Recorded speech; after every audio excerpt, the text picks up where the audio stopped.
saya akan menjelaskan manfaat daripada Puradan untuk apa, kemudian untuk tanaman apa-apa saja, dan kemudian target hamanya apa, kemudian dosis Puradan itu berapa, dan kemudian waktu yang tepat untuk memberikan Puradan itu kapan.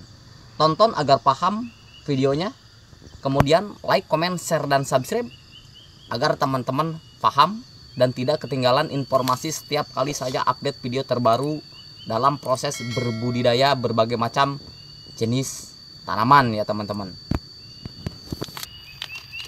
Manfaat Puradan untuk berbagai macam jenis tanaman ya teman-teman. Puradan ini adalah insektisida berbahan aktif karbofuran ya teman-teman. Kemudian kenapa ini penting? Yang pertama saya akan menjelaskan asal mula hama dan penyakit yang biasanya menyerang berbagai macam jenis tanaman ya teman-teman. Kemudian hama itu dikategorikan ke dalam dua bagian. Ada hama internal ya, dan ada hama eksternal. Yang pertama saya akan menjelaskan hama internal terlebih dahulu ya teman-teman. Dimana hama internal adalah hama yang terdapat pada lahan itu sendiri ya teman-teman. Ketika kita melakukan proses pengolahan lahan ya, hama tersebut bisa berupa ulat tanah, bisa berbentuk telur hama, kemudian keong, kemudian rayap, dan lain sebagainya ya teman-teman. Oleh karenanya itu adalah hama internal yang harus kita tanggulangi terlebih dahulu ya teman-teman, ketika kita sebelum melakukan proses penanaman. Dan kemudian hama eksternal adalah hama yang menyerang dari luar ya, dari luar, yaitu hama yang datang dari lingkungan sekitar ya.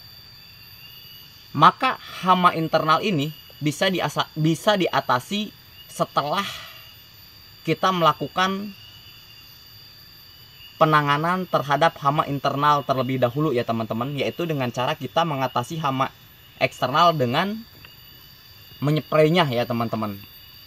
Oke teman-teman, Puradan ini berfungsi mengatasi hama internal. Puradan ini adalah berbentuk butiran berwarna ungu yang bisa ditaburkan kepada semua jenis tanaman, baik itu pada saat pengolahan lahan maupun pada saat penanaman ya teman-teman, atau tanaman tersebut sudah mulai tumbuh ya teman-teman. Puradan aman ya bagi semua jenis tanaman dengan cara kita taburkan langsung ke tanaman, baik pada akarnya, baik pada pohonnya, baik pada bunga ataupun daunnya. Itu tidak terjadi masalah ya teman-teman, tidak masalah untuk ditaburkan langsung kepada semua jenis tanaman ya kemudian ya teman-teman. Dan kemudian dosis Puradan ya, dosis Puradan 1 sendok teh untuk palawija, baik itu tanaman cabai, baik itu tanaman terong, baik pun itu tanaman timun, kemudian kacang, dan lain sebagainya ya teman-teman.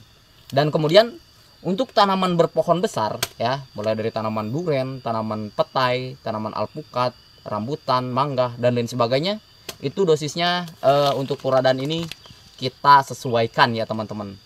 Dan kemudian apakah Bang bisa dicampur dengan pupuk lain, semisal dengan NPK 1616, kemudian dengan urea atau dengan Ponska? Itu boleh kita campur ya teman-teman, baik menggunakan Puradan ini secara langsung ditabur secara tunggal, ataupun mau kita campur dengan pupuk-pupuk yang lain, baik itu kotoran hewan ataupun pupuk kimia, itu tidak masalah ya teman-teman.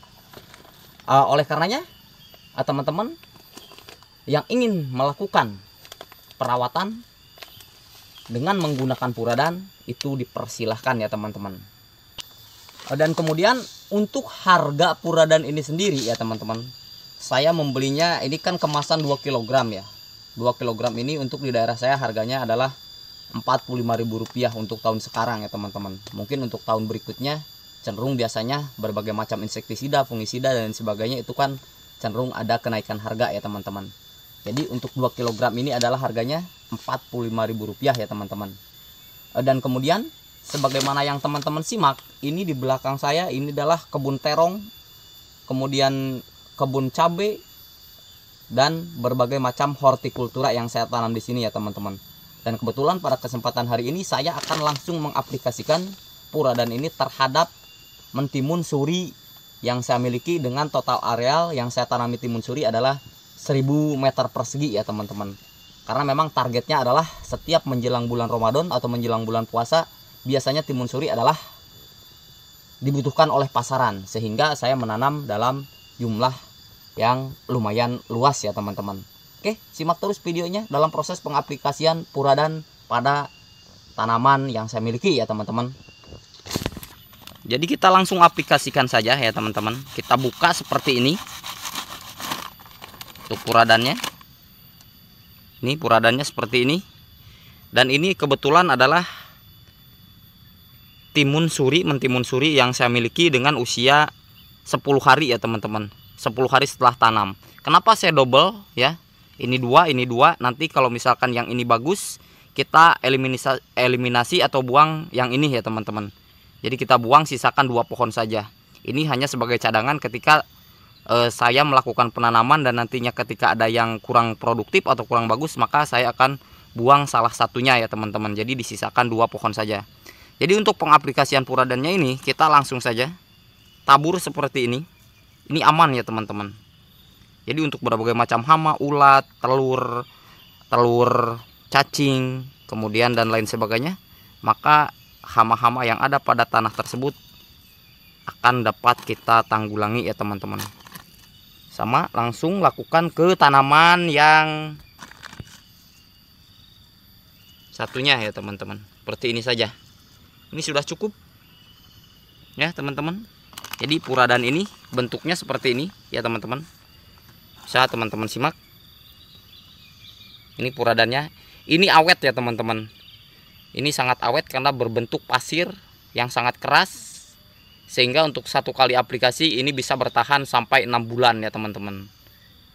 Jadi racunnya atau insektisidanya, obatnya dia akan tetap ada di dalam tanah selama tanaman itu produktif ya teman-teman. Dan lakukan penyusulan pada tanaman berkayu atau berpohon besar setiap 6 bulan sekali ya teman-teman, untuk aplikasi Puradannya ini ya teman-teman. Oke, terima kasih telah menyimak video saya dalam proses manfaat dan dosis aplikasi waktu yang tepat dalam penggunaan Puradan. Kurang lebihnya mohon maaf. Akhir kata, assalamualaikum warahmatullahi wabarakatuh.